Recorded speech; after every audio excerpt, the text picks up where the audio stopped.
Olá, gente, boa noite, tudo bem? Estamos aqui para mais uma live, abordando sempre a ciência, levando a ciência para o pessoal, de uma forma bem acessível, dialogando com a população. Oi, gente, boa noite. Oi, Isabela. Esperar o pessoal entrar um pouquinho mais. Cadê o pessoal? Oi, Paulinha, Rômulo, Sabrina. Vamos lá, gente, compartilhando. Peço a vocês que compartilhem essa live com as pessoas, tá bom? Com o pessoal. Vamos lá, gente, cadê o pessoal?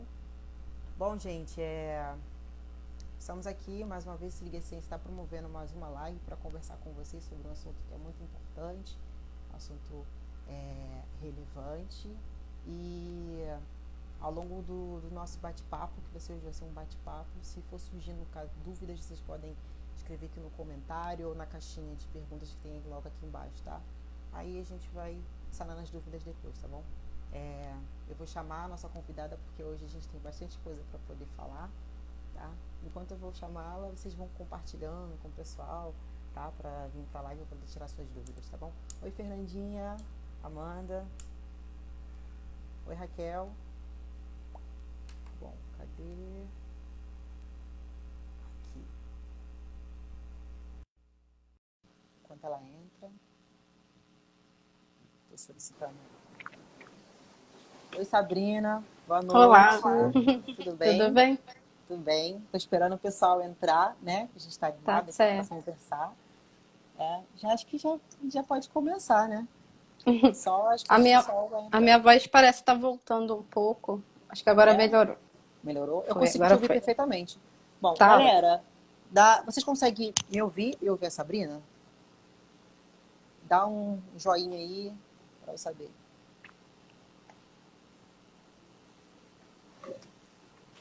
Bom, vamos aguardar. O áudio aqui tá ok. Tá me ouvindo bem? Eu tô te ouvindo perfeitamente. Tá ótimo. Tá, então vamos. Lá, tá perfeito. Bom, galera, boa noite para quem tá entrando agora. Tá? Hoje a nossa convidada é a Sabrina Alves. Muito obrigada, Sabrina, por ter aceitado o convite. Sabrina, ela é mestre em ciência. Sabrina atualmente é doutoranda de biologia celular no Instituto Fiocruz. Sabrina, eu quero agradecer imensamente o você ter aceitado o convite, por estar compartilhando um pouco da sua experiência com a gente hoje. Tá bom? Eu que agradeço a oportunidade da gente conseguir compartilhar um pouquinho do que a gente entende e fazer disseminar aí o conhecimento científico para a galera. Sim, é de extrema importância, né? A gente levar conhecimento para a galera que está fora, né? A gente trabalhar o conceito da galera cientista para o não cientista, né? Isso se faz muito necessário. Tomara que a gente consiga passar esse recado bem. Sim, hoje a live vai ser uma live de bate-papo mesmo, tá? Como eu estava falando com o pessoal, a galera pode escrevendo algumas perguntas, assim, e no final a gente vai tentar responder todas as perguntas possíveis, tá bom? Bom, hoje é um tema, assim, muito esperado para muita gente, né? Porque ultimamente todo mundo está cogitando falando desse momento de pandemia, né? Então tá todo mundo falando a respeito da vacina, do coronavírus, Covid-19, SARS-CoV. Então, assim, mas a gente tem que entender lá no começo, sabe? Então, assim, a gente podia falar um pouco mais sobre a imunidade, de entender um pouquinho o nosso corpo. Antes de falar das doenças que causam, a gente tem que conhecer um pouco o nosso corpo, né? Para nossos agentes, né? Aí eu queria que você, Sabrina, compartilhasse com a gente, né? Falasse, a gente conversasse nós dois aqui, para a galera um pouco sobre a nossa imunidade. Sim, é importante a gente conseguir passar esses conceitos mais básicos mesmo, mas para muitas pessoas isso pode ser muito difícil, então a intenção aqui é a gente conseguir passar isso da maneira mais didática possível, né? Sim. Então, obrigado pela oportunidade, né? Vamos começar. Hoje eu tô aqui representando o pessoal, tá? Eu tô representando vocês, tá, gente? Tá certo. Primeiramente, a gente tem que falar... Deixa eu só aumentar um pouco o meu som aqui. A gente tem que falar das barreiras físicas que o nosso corpo tem, né? Antes de qualquer micro-organismo entrar no nosso corpo, né, a gente tem que entender que nós temos barreiras físicas, né? Mas caso essas barreiras físicas não sejam suficientes, aí sim ocorre a nossa imunidade, né, vai entrar em ação. Então, existe o termo antígeno, mas vou tentar não falar nomes muito difíceis. Então, o antígeno é aquele ser estranho, aquela coisa estranha que não pertence ao nosso corpo e o nosso corpo reconhece isso, entende? Então, ele reconhece que aquilo ali não pertence a nós. Então, a partir do momento que essas barreiras físicas do nosso corpo não são suficientes e ocorre a entrada desse ser estranho, né, a gente vai ter uma primeira linha de frente. Imaginar uma guerra mesmo acontecendo, a gente tem uma linha de frente que vai atacar isso aí. Então, nossa primeira linha de frente vão ser as células da resposta imune inata. Né? Então, é preciso destacar também que um antígeno, ele não necessariamente vai ser um organismo inteiro. Né? Qualquer ser estranho, seja um pedaço desse micro-organismo ou ele inteiro, só para isso ficar bem claro.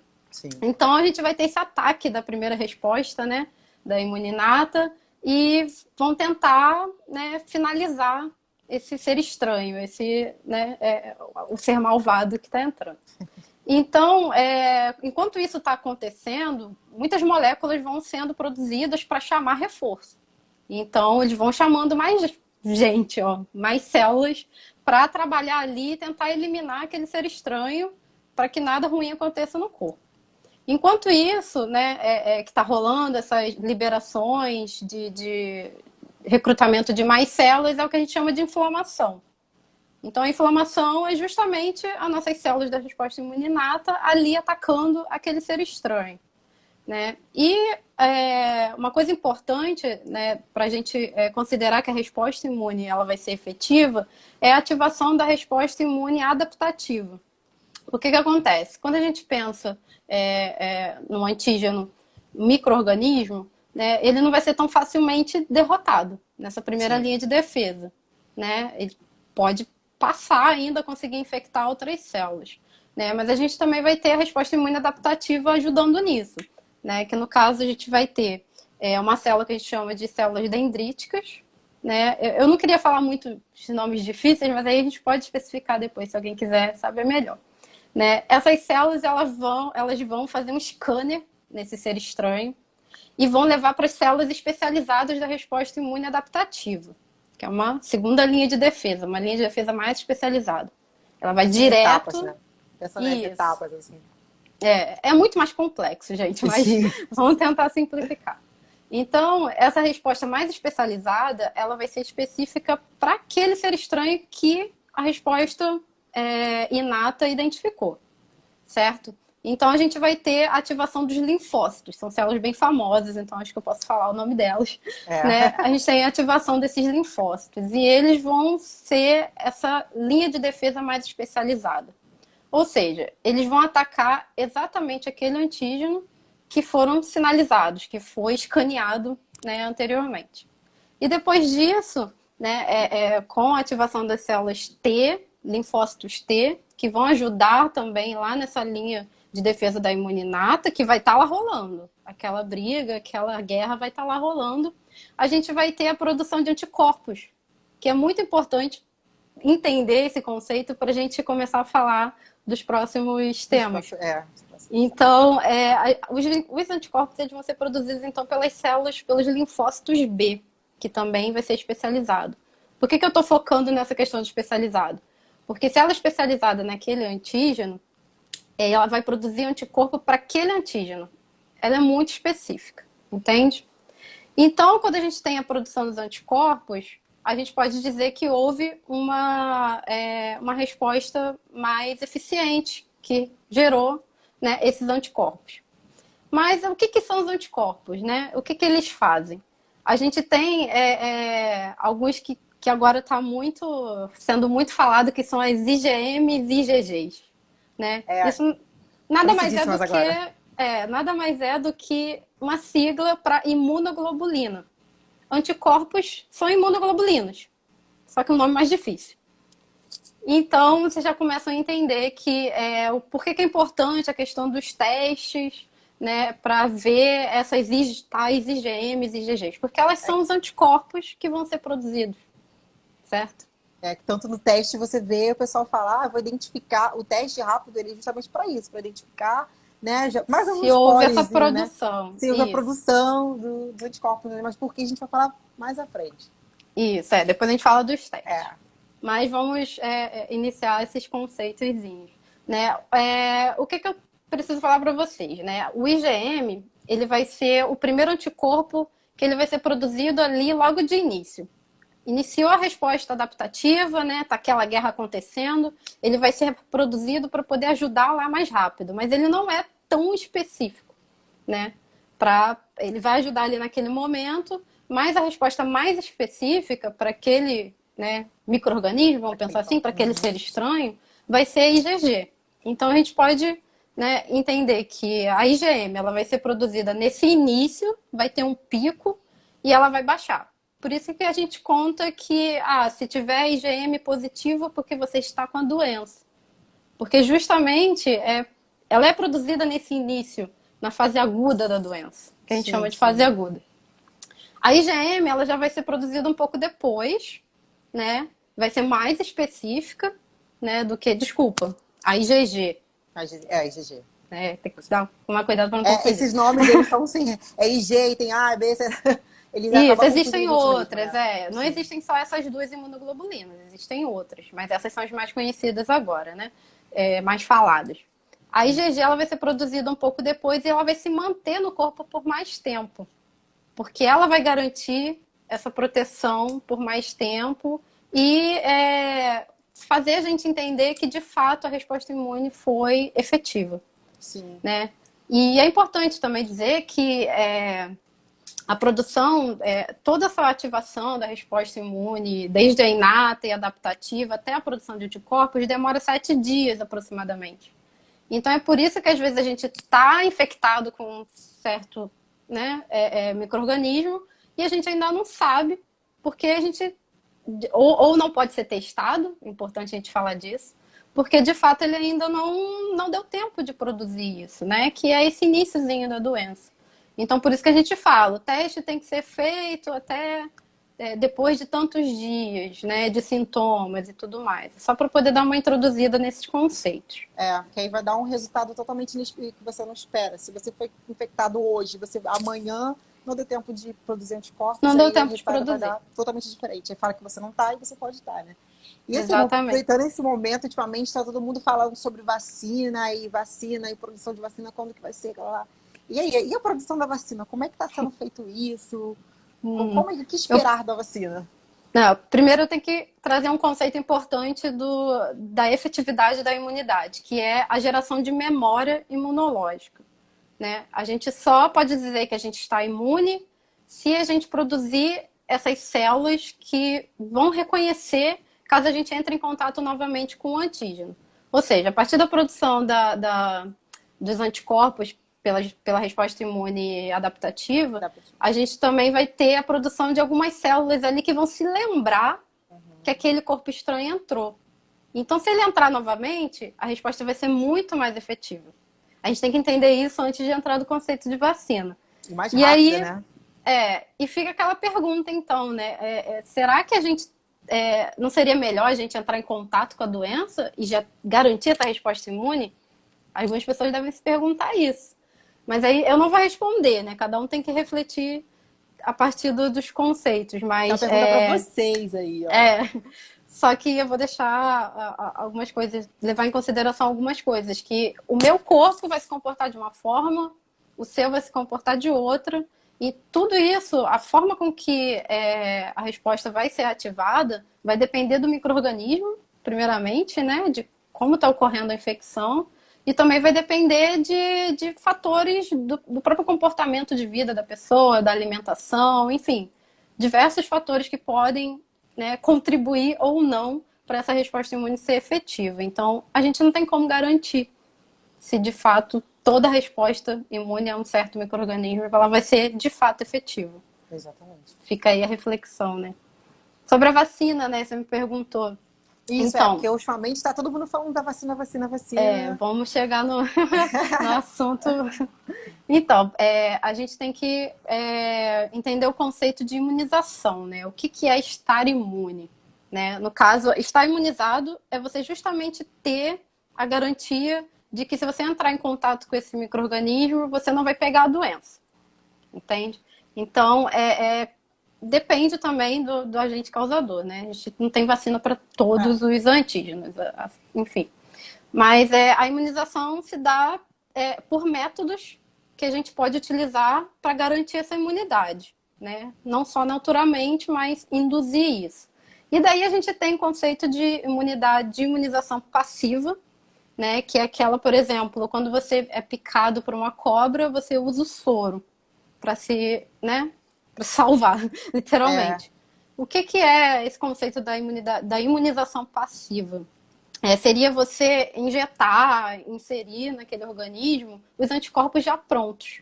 Ou seja, eu não preciso passar por toda essa ativação imunológica, eu já injeto direto o anticorpo para salvar naquele momento. Por isso que é usado, né, para picado de cobra, por exemplo.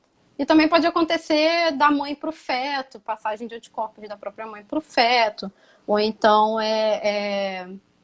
pela amamentação, né, essa forma de imunização passiva. A ativa, imunização ativa, é o que a gente vê usando as vacinas, que aí você induz o seu corpo de maneira segura a ativar toda essa resposta imunológica e gerar imunidade naturalmente. Só que você vai induzir de uma forma, né, segura, você não vai entrar em contato com o micro-organismo em si que vai causar a doença. Sim. Entende? Né? Então, pode ficar com medo, né? Você fala assim, vou me expor, mas como assim? Calma. Então, mas é aí que tá. A vacina nada mais é do que o próprio micro-organismo. A gente está entrando em contato com aquele micro-organismo, senão não funcionaria. É por isso que tem que ter todo um estudo. Eu não posso te injetar uma coisa que vai te causar a doença. Então, tem que se precaver muito no desenvolvimento de uma vacina. Tem que ter. E aí, e a gente tem 3 gerações, né, dos tipos de vacina. Né? A gente tem, e elas são classificadas, elas vão ser classificadas de acordo com a forma com que essa vacina é produzida, né? O que tem dentro dela. Né? A de primeira geração, por exemplo, né? Eu estou dando uma coladinha aqui para não falar errado, tá, gente? Não, tudo bem. É porque também, na verdade, são várias classes de vacinas, né? Então a gente passa, para a gente manter... e também para a gente manter o sentido da conversa e não perder muito tempo. Sim, então, a de primeira geração, ela vai ser aquela vacina que vai usar o micro-organismo inteiro. Só que não vai ser vivo. Né? Ele vai ser ou inativado ou atenuado. Provavelmente vocês já ouviram esses termos. Né? No caso da inativação desse vírus, ele vai ser um vírus morto. Né? Ele vai ter toda aquela estrutura, mas ele não vai causar a doença. O atenuado, ele vai ser um vírus que ele está vivo, mas ele passou por vários processos em laboratórios que dão a certeza de que ele não vai causar a doença. Então, ele é mais lento, vamos pensar assim. Mais fraquinho. Mais fraquinho. Mas ele tem toda aquela estrutura. Por que isso é importante? Porque essa estrutura é que vai ativar o sistema imune. A gente tem certeza que vai ativar o sistema imunológico e vai gerar a produção de anticorpos e vai gerar memória imunológica. A gente sempre tem que pensar nisso, para ela ser efetiva. E eu vou colar aqui os exemplos, né, que a gente fala assim, mas tem que dar os exemplos das vacinas. De primeira geração, a gente tem, por exemplo, a vacina da poliomielite. A vacina da polio, ela vai usar 3 vírus diferentes, mas que causam a mesma doença, que a gente chama de cepa, né?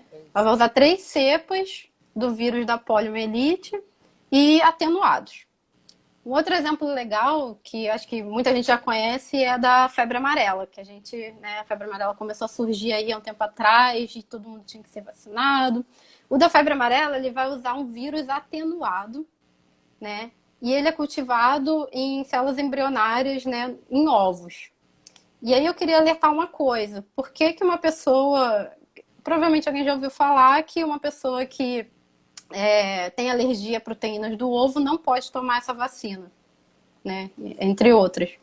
Justamente por isso, porque essa vacina ela vai ser produzida, né, no ovo.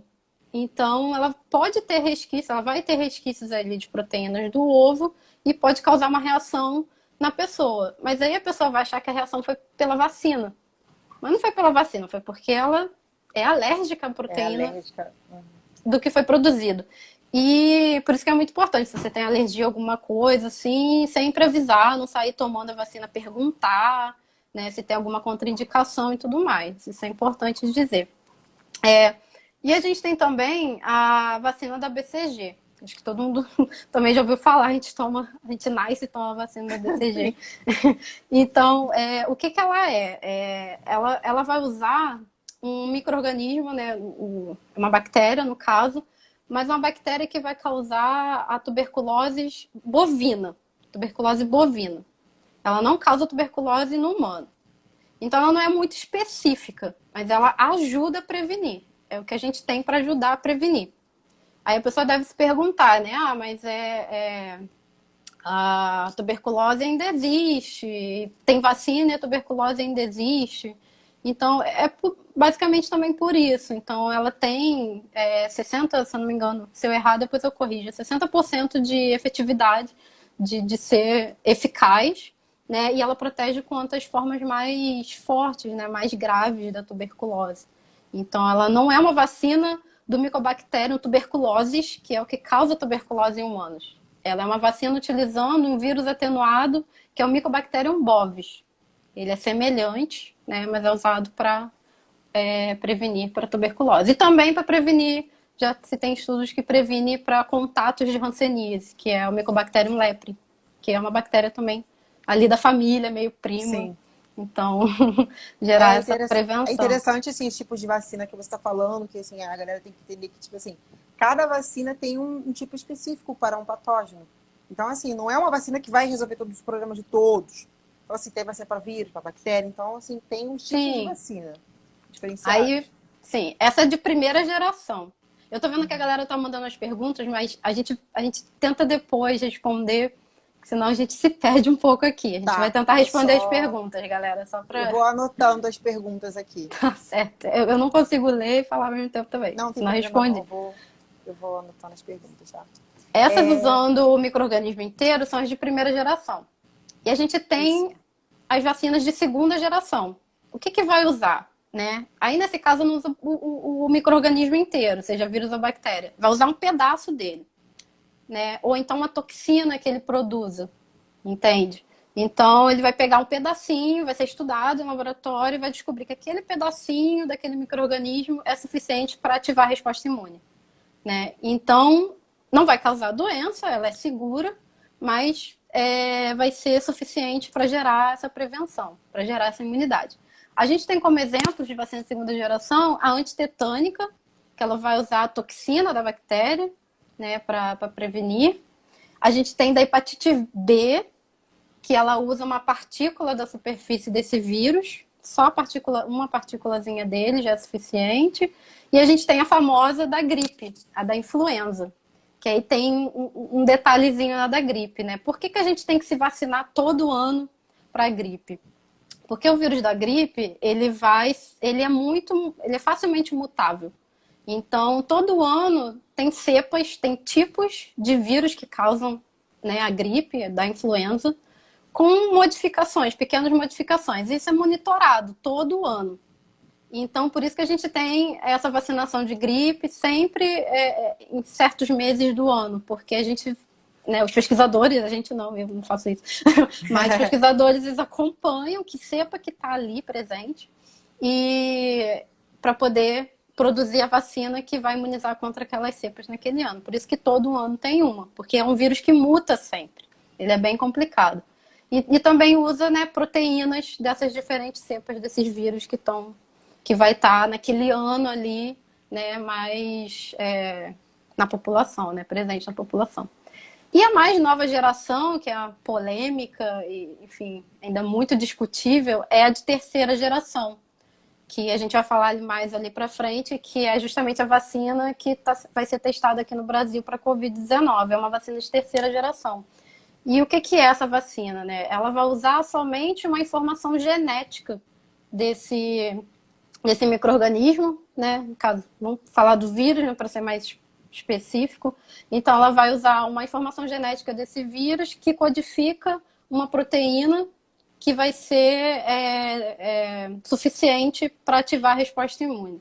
Uhum. Então, ela é um pouco mais complicada, no sentido de que ela é menos eficiente ainda pelos testes das opções que a gente tem, porque a gente precisa colocar essa informação genética em um vetor, ou seja, um outro vírus, e fazer um vírus ser um vírus. É um pouco complicado. Ele vai ter que invadir a célula, invadir o corpo, né? Invadir uma Aderir ao célula. material. Isso, invadir uma célula. E aí ele vai se aproveitar daquela maquinaria para gerar essa proteína. A gente vai explicar um pouco melhor como é que funciona isso quando a gente for falar da vacina para Covid, né? Isso. E esse período, assim, falando de vacina, tem vários tipos de vacina, né? E o que é feito antes, né? No caso, até chegar na população. O que é feito Sim, essa vacina? Porque a gente tem as é o motivo etapas, da, assim, né? é o 3 motivo vacinas, da e nossa 5, mas o que live é feito hoje, até né? chegar na coisa? A gente está mais aqui Na população. hoje para falar disso, porque quando a gente vê uma notícia de que vai sair a vacina, todo mundo fica muito feliz. Não quero ser pessimista, gente, mas a gente tem que ser realista. Existem muitas etapas, existem processos rigorosos para poder liberar uma vacina, um medicamento para a população. Tem que ser muito bem estudado, muito bem testado, né? Então, assim, a gente tem basicamente três fases, bem rigorosas, mas três fases, tentar simplificar. A primeira vai ser a fase exploratória, que é aquela que a gente vai estudar aquele micro-organismo todinho, saber todas as informações possíveis dele, e aí vai encontrar, poxa, essa molécula aqui é interessante para a gente tentar fazer uma vacina. Vamos ver se ela vai ativar a resposta imune? Aí a gente passa para a fase que a gente chama de pré-clínica. Tá? É bem parecido isso na criação de um medicamento também, mas vamos focar na vacina. Aí na fase pré-clínica a gente vai começar a fazer testes em animais.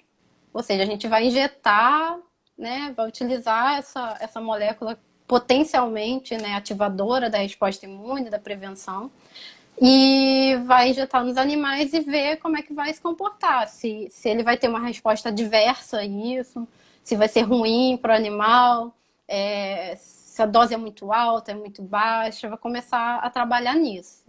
Demora um pouco, tem que ser observado. Aí deu tudo certo nessa fase, beleza. Vamos começar a testar em humanos, que é o que todo mundo espera, né? Só que dentro dessa fase de testes em humanos, que a gente chama de fase clínica, a gente tem mais três fases, muito rigorosas.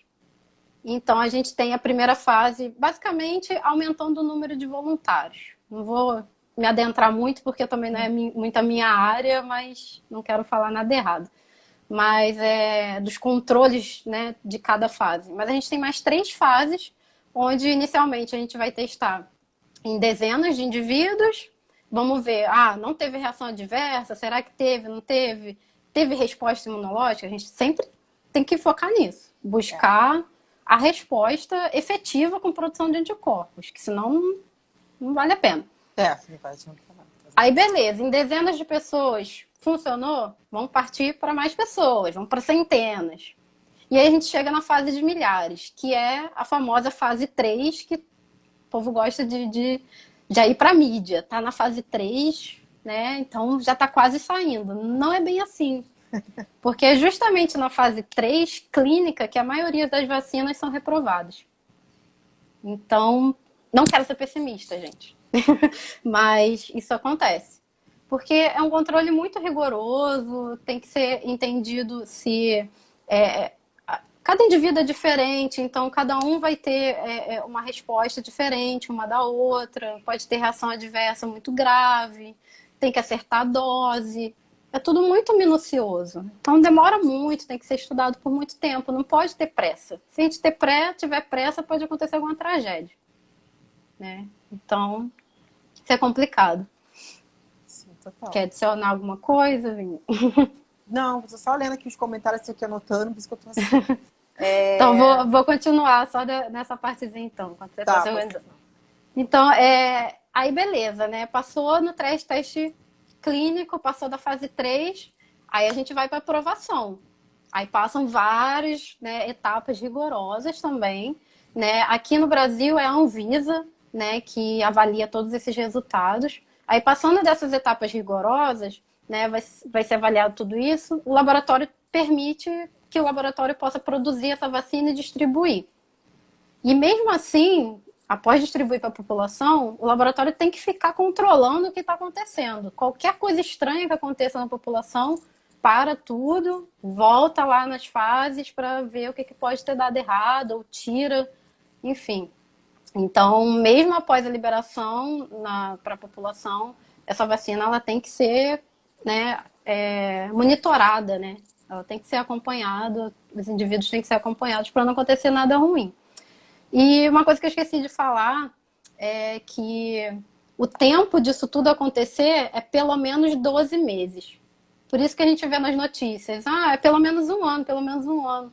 Porque seguramente, né, pelo menos esse tempo todo testando tudo isso para sair alguma coisa, né? E a gente vê muita coisa na pressa, mas nessa pressa, de repente, tem que voltar um ponto atrás e refazer tudo de novo. Então, a gente tem que acompanhar para ver o que vai acontecer.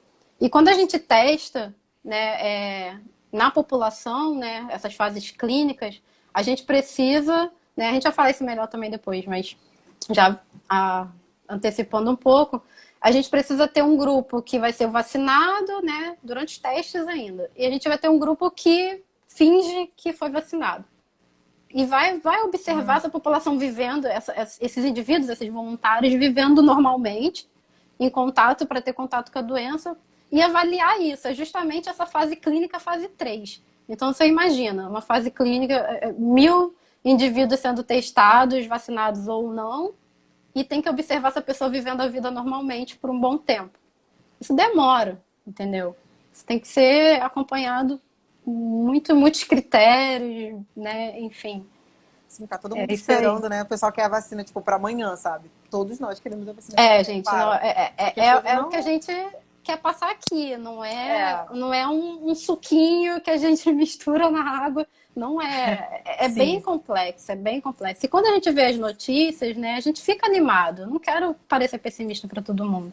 A gente fica animado, beleza, mas a gente tem que ter em mente que é um negócio que demora.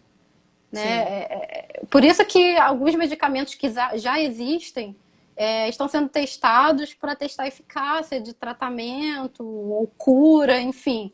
Porque seria mais rápido, a gente elimina todas essas fases. Se um medicamento funcionar, a gente elimina todas essas fases de teste que são tão minuciosas. Mas a vacina ela tem que passar por isso. Sim, então, ela tem que ser eficaz, tem que ter certeza, e que não vai causar nenhum dano. Não adianta nada você fazer uma vacina mal feita e daqui a pouco ela fazer um prejuízo para grande parte da população. Então ela não é eficaz. Isso.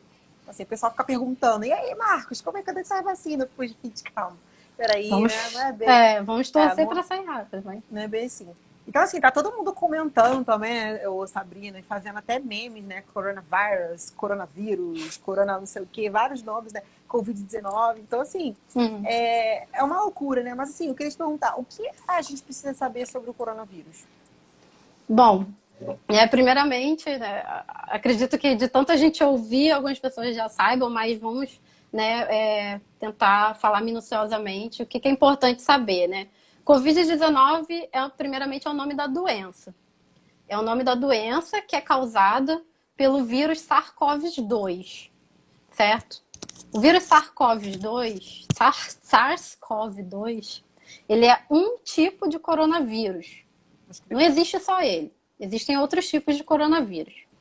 Mas esse especificamente que está causando essa doença que a gente, né, tanto está sofrendo agora, né, que causa a doença Covid-19, né, ele foi pela primeira vez identificado na China, né, em dezembro do ano passado, na cidade de Wuhan. Então, a partir daí é um vírus novo. Então, por ser um micro-organismo novo, a gente não sabe como ele vai se comportar. A gente está começando a saber agora, né? Até porque a gente vê pesquisadores, né, pesquisas já bem avançadas, mas ainda assim é muito pouco tempo para saber exatamente o que ele causa, como causa. Mas já avançamos, né? A pesquisa está bem legal nesse sentido, a ciência está trabalhando muito para isso. Mas é um vírus novo, então isso complica um pouco. Mas quero deixar né, para vocês saberem que não é um único vírus, né? Essa família de vírus, né, ele tem primos, vamos pensar assim, que já causaram doenças no passado. Que, por exemplo, a SARS, que a gente teve um surto em 2002 e 2004, e até 2004, né, que era causada pelo SARS-CoV. Então, eles são muito parecidos, né? É quase um irmão, vamos dizer assim. Esse é o SARS-CoV-2, causando Covid-19. E a gente também teve o MERS-CoV, que é um outro tipo de coronavírus que a gente teve um surto em 2012. Mas diferente da Covid-19, eles causaram alguns danos, mas a Covid-19, infelizmente, está causando mais. Então, algumas pesquisas desses outros coronavírus até pararam um pouco, né, diminuíram para dar prioridade para esse novo coronavírus. Então, muita coisa que foi estudada para esses outros surtos desses dois coronavírus, está ajudando a entender mais rapidamente esse novo vírus. Então, isso é importante a gente falar. E o que eles têm em comum é causar síndrome respiratórias. Então, é só para a gente ter certeza de que não são os mesmos, mas eles têm características muito parecidas. A principal delas é causar síndromes respiratórias e também a transmissão, que é o complicado, né, da questão do isolamento e tudo mais, é que ele o SARS-CoV-2, né, agora especificamente falando dele, ele é facilmente transmitido pelo ar, né? Essa transmissão ela é muito fácil. E ele, enfim, é altamente infeccioso, né, que a gente chama. Pegando esse gancho... Pode falar. Ah, tá. Pegando esse gancho, né? Tipo, o que faz esse vírus ser altamente ruim assim, na questão da propagação? Acho que já pega um pouquinho no gancho do que você estava falando. Vou tentar falar o que é um vírus, né? Vamos lá do básico, né? O vírus é uma partícula super simples que só tem o suficiente para entrar numa célula e falar assim, faz um monte de mim. É basicamente isso. Então, eu particularmente acho fantástico a biologia do vírus nesse sentido. Porque ele só tem o suficiente, ele é muito pequeno, então são feitos bilhões, trilhões de partículas, né, durante uma infecção, e expelidas também, bilhões, milhões, enfim, inúmeras partículas dessas no ambiente. Então, o vírus tem essa característica de mandar a célula fazer exatamente o que ele quer para produzir mais dele. Então, isso é muito interessante, é legal as pessoas saberem disso. Então, ele carrega esse material, ele vai carregar... Mas aí que tá, isso torna ele limitante. Ele é danadinho, mas ele é limitante. Porque ele precisa invadir uma célula viva e se aproveitar da maquinaria dela para sobreviver, vamos dizer assim, né? Tanto dizem que ele nem tem vida, mas enfim. É uma discussão muito grande, né? Não vamos entrar nisso. Mas ele precisa. Então, assim, se você lavar a mão com sabão, você inativa ele, né? Você mata ele. Então, só que, enfim, né? São trilhões de partículas por aí. Então, essa é a preocupação da questão da propagação em si, porque é uma coisa muito simples, mas ao mesmo tempo que não pode ser subestimado. Entende? Sim. Foi até uma pergunta que foi feita acho que pela Marcinha, se eu não me engano, Marcinha Beijando, meu laboratório, né? Que é da vacina que está sendo testada aqui no Brasil. Queria que você comentasse sobre ela. Sim. Não, mas a gente tem que falar do isolamento primeiro, Vini. Sim, é importante. É verdade, é importante. Sim, vamos manter o roteiro. Antes da gente chegar lá no que realmente o povo quer saber. O pessoal já tá falando, já tô ficando... Justamente trazer a importância do isolamento nesse primeiro momento. Por quê? Porque é um vírus novo. Ninguém conhece ainda exatamente o que ele faz. Ele se propaga muito facilmente, porque são trilhões, bilhões de partículas sendo produzidas pela fala, pela tosse. Então, como a gente não conhece, não tem tratamento e não tem vacina, a gente tem que parar tudo até ser seguro, né, da gente não colocar as pessoas em risco. Muitas pessoas em risco ao mesmo tempo, pelo menos. E aí preparar, né? A questão do isolamento é preparar, seria, né?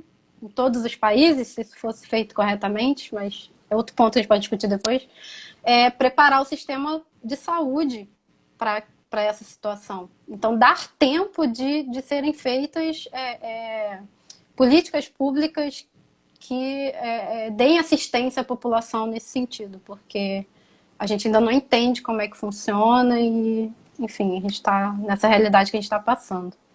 O isolamento ele basicamente é para isso, né? Você fica em casa, praticamente para não ocorrer a propagação do vírus em massa e o sobrecarregamento dos leitos nos hospitais, né? Então, assim, o isolamento é para você. Sim. A vacina, né, testada no Isso Brasil. Vamos lá, eu tô preocupada com o tempo, acho que a gente vai ter que fazer 2 vídeos. É verdade. Bom, existem várias, né, vacinas das 3 gerações, né, dos 3 tipos de gerações sendo estudadas no mundo todo. Mas a gente vai focar nessa que vai ser testada no Brasil. Foi notícia que todo mundo, nossa, que legal e tudo mais, que ela já está na fase 3. Ela é uma vacina que ela está sendo produzida na Universidade de Oxford, no Reino Unido, né? E ela já está nessa fase clínica 3. Porém, ela tem resultados com 50% de eficácia, né? Ela não é 100% eficaz. Os testes até agora feitos mostram 50% de eficácia. E aí, eles utilizam... É um tipo de vacina justamente daquela terceira geração que eu falei que é um pouco problemática, que é novo, né, ainda. É novo. Não existe nenhuma vacina ainda de terceira geração, só para vocês entenderem. E eles usam a informação genética que codifica a proteína spike, que é a proteína que o coronavírus, né, que o SARS-CoV-2, ele utiliza para invadir a célula. Então, eles pegam só essa informação e colocam num adenovírus, né, de um vírus causador de resfriado de chimpanzé. Ou seja, ele não vai causar nada no humano. Eles usam essa informação genética, colocam nesse outro vírus, né, e usa isso como uma vacina. Ou seja, esse vírus ele vai ter que entrar no organismo, invadir uma célula e liberar essa informação genética. Essa informação genética ela vai ser lida pela célula infectada e vai ser produzida a proteína do coronavírus. Aí é que vai gerar, né, a resposta imunológica. É um pouco complexo de entender. Mas vamos torcer para dar certo. Mas é esse tipo de vacina, essa que vai ser testada aqui.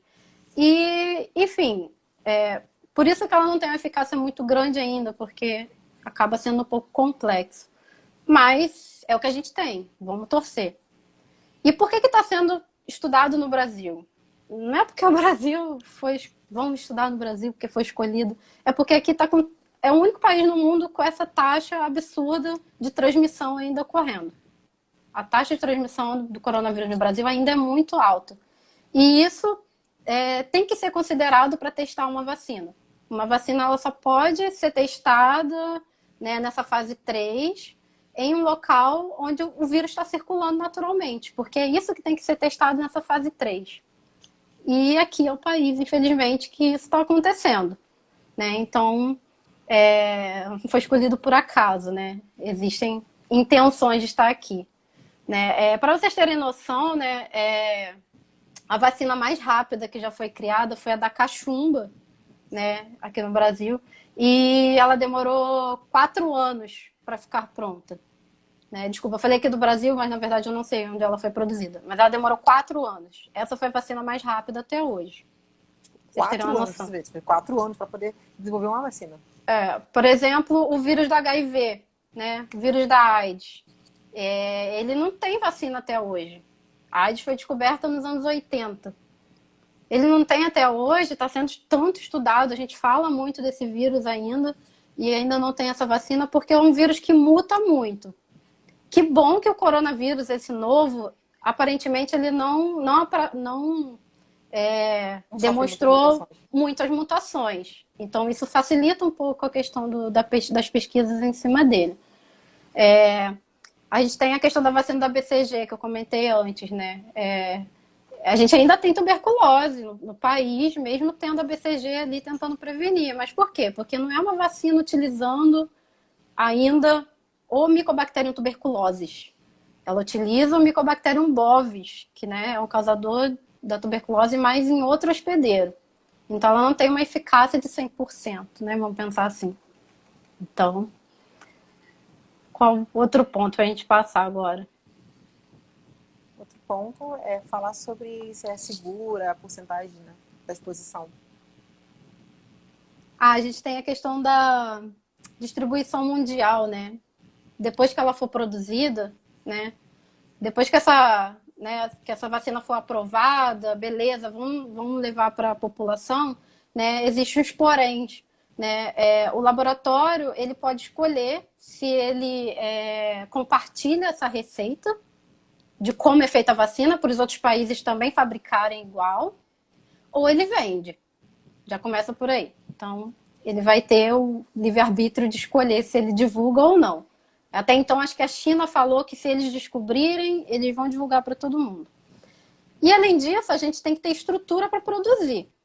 Né? A própria presidente da Fiocruz já falou que, beleza, Biomanguinhos, assim que sair a vacina, a gente tem condições de produzir, mas a gente tem que levar em consideração que a gente tem que estar bem preparado para isso. Né? Eu acredito muito que o Biomanguinhos, né, consiga realmente, a gente tem essa experiência, a Fiocruz tem essa experiência de tantos anos de produção de vacina, mas isso tem que levar, a gente não pode pensar só em Brasil, né? Vamos pensar no mundo todo. O país tem que ter condições de produzir, senão ele não vai conseguir imunizar, né, as pessoas.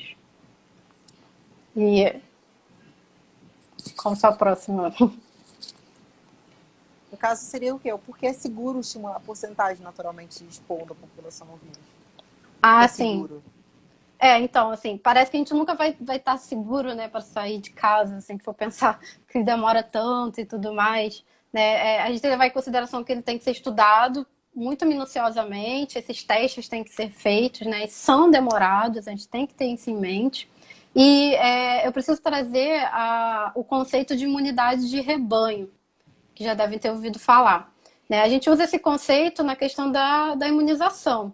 A imunidade de rebanho é aquela porcentagem de indivíduos que eles vão ser a quantidade de pessoas que, na população que precisam estar imunes para considerar que aquela doença não é mais perigosa naquela área. E isso vai depender da doença, vai depender do micro-organismo, vai depender da vacina.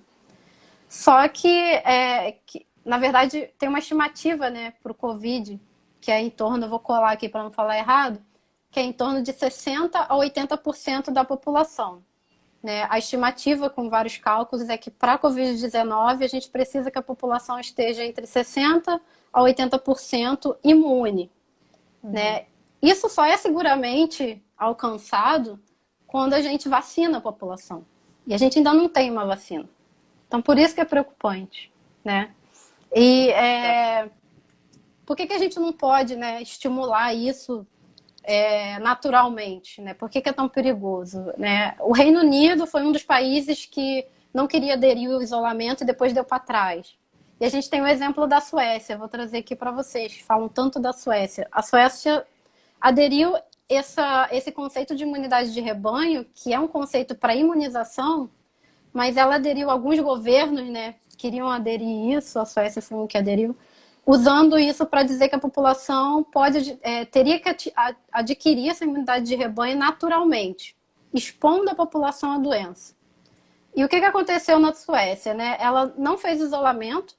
Hoje a Suécia tem uma alta taxa de mortalidade, apesar dos números da transmissão estar se cessando no país. Ela teve uma alta mortalidade, muita gente morreu. E a imunidade da população não alcançou cerca de 10% somente. Então, eu queria trazer isso aqui importante, vou até ler para ficar bem claro aqui, não perder. O que significa... vamos trazer para a nossa realidade. O que vai significar isso? Né? Vamos tomar como exemplo o nosso estado, o Rio de Janeiro. Né? Vou tentar falar lentamente para a gente entender. Uma suposição, pegar o estado do Rio de Janeiro. Né? Pela fonte do IBGE, a gente tem no estado aproximadamente 17 milhões de pessoas, 17 milhões de pessoas da população do Rio de Janeiro. Certo? Se a gente for considerar os 60%, né, que seria o seguro, né, de população imune com, né, com essa imunização, com imunidade contra a doença, contra o Covid, seria em torno de 10, vou arredondar, 10 milhões de pessoas. Ou seja, 60% da população do estado do Rio de Janeiro equivale a 10 milhões de pessoas. 10 milhões tem que estar imunizados para a gente, no mínimo, se sentir seguros. Então, a gente tem os dados atuais, não está tão atualizado, porque eu arredondei, eu sei que desde o dia que eu anotei isso aqui, infelizmente, os números aumentaram. Acaba alterando. Sem considerar subnotificação, tá? Que a gente tem subnotificação de casos, a gente tem subnotificação de morte. Não se enganem com isso, porque a gente não consegue testar como deveria. A gente tem aproximadamente 70 mil casos de Covid-19 no estado do Rio de Janeiro. E a gente teve 7 mil mortes. Ou seja, desses 70 mil, 10% vieram a óbito. Então, vamos levar essa conta para a realidade de... E se tivesse tudo funcionando normalmente, a galera pegar a imunidade naturalmente, como que seria? Para a gente ter os 60% da população imunizada, a gente teria que ter 10 milhões de pessoas imunizadas, que tiveram contato com o vírus e garantiu imunidade. Só que se a gente pegar que 10% dessas pessoas podem vir a óbito, isso são 1 milhão de pessoas morrendo. Isso tentando trazer para a nossa realidade de população do Rio de Janeiro, tá, gente? Isso não são dados oficiais nem nada. Estou trazendo uma suposição. É uma reflexão, na verdade, né? Uma exemplificação para ficar mais próxima para a gente. Para ficar mais claro ainda, pensa rapidinho aí, 10 pessoas que vocês gostem. Né? Marido, filho, primo, avô, avó. Pensa em 10 pessoas. Isso equivale a uma dessas pessoas que você tem que escolher para morrer. Basicamente isso. Deu uma travada no seu, no seu vídeo? Deu uma travada. Mas você conseguiu acompanhar? Consegui. É basicamente disso que a gente tem que pensar. Tem que parar para pensar. Então, novamente, não são dados oficiais que eu estou dizendo. É uma reflexão da realidade que a gente está passando no momento. O risco que a gente ainda está, infelizmente. Né? E aí a gente pode tentar finalizar... Deixa eu ver, tem 5 minutos, vamos ver se dá tempo, né? Da gente comentar um pouco do que a gente pode aprender com essa situação toda, né? Espero que todo mundo tenha entendido toda essa questão. As lições, né? Pós-pandemia, quando a gente tem que... Pois quando que a gente vai se sentir seguro? Eu gostaria de responder isso, é o que a gente quer saber. Só que eu quero que as pessoas pensem que a gente só vai estar seguro, isso vai depender diretamente das políticas públicas que vão ser feitas para combater, que estão sendo feitas, que a gente... Vamos encarar a realidade, não estou aqui para falar de política, mas foi muito negado no início, isso prejudicou um pouco, mas realmente poderia ter sido pior, mas também poderia ter sido melhor. Não é a discussão do momento, mas fazer as pessoas refletirem nisso. E também a gente tem que ter a conscientização de cada um, né? Eu tenho que saber que eu na rua sou um risco sanitário para a pessoa que está do meu lado. Você entende? Se eu escolho sair na rua sem máscara, e isso é uma obrigação, não é obrigação, né? É um modo de prevenção, eu posso me arriscar. Eu não quero saber se eu vou pegar a doença ou não. Mas você tem que ter consciência que ali do lado pode ter uma pessoa que não pode. Uma pessoa que não pode nem tomar vacina quando essa vacina vier, porque existem contraindicações. Né? Existem pessoas imunodeprimidas, enfim, por questões de doenças crônicas, enfim. Então, a primeira coisa, a gente só vai estar seguro quando todo mundo aprender isso.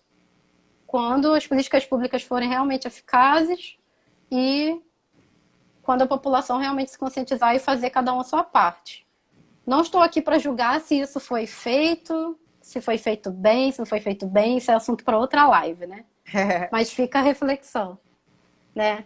Além disso, a população tem que ajudar a ciência. Então, assim, se você recebe no WhatsApp, poxa, o boldo Olha aqui que legal, o chá de boldo foi eficaz para evitar a replicação de Covid, vamos tomar para prevenção. Você vai achar aquela notícia fantástica.